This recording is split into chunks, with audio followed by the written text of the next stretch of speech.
Hello everyone, welcome back to our channel Siri beauty and fashion. ఇది ఏంటనుకుంటున్నారా? ఇది యాక్చువల్గా ఇది మార్కర్ అంటారు దీన్ని. మనకి ఏంటంటే పిల్లలకి సేమ్ టవల్స్ ఉన్నా, సేమ్ ఇన్నర్స్ అట్లా ఏదైనా సేమ్ ఉన్నా కూడా ఎవరిది వాళ్ళకి నేమ్స్ రాసేస్తే వాళ్ళకి క్లియర్గా తెలుస్తుంది అనమాట.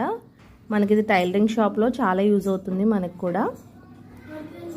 సో అందుకని నేను ఇది ఎప్పుడు యూజ్ చేస్తాను. ఈరోజు మీకు ఇది షేర్ చేసుకుందాం అని చెప్పి ఈ వీడియో అయితే తీస్తున్నాను. చూడండి, దీని పేరు కూడా సెంచరీస్ ఎక్స్ మార్కర్ అంటారు దీన్ని. ఇది మనకు చాలా యూజ్ అవుతుంది. ఇప్పుడు నేను మీకు చూపిస్తాను ఇది ఎలా రాయాలి ఏంటనేది. ఇప్పుడు నొక్కు. చూసారు కదా, ఇలా మనకి ఏ లెటర్ కావాలంటే ఆ లెటర్తో రాసుకోవచ్చు. చూసారు కదా, ఇది మనకి ఇంకా వాష్ చేసినా ఏం చేసినా కూడా చెరిగిపోదు అనమాట. ఇది చాలా హెల్ప్ అవుతుంది మీకు.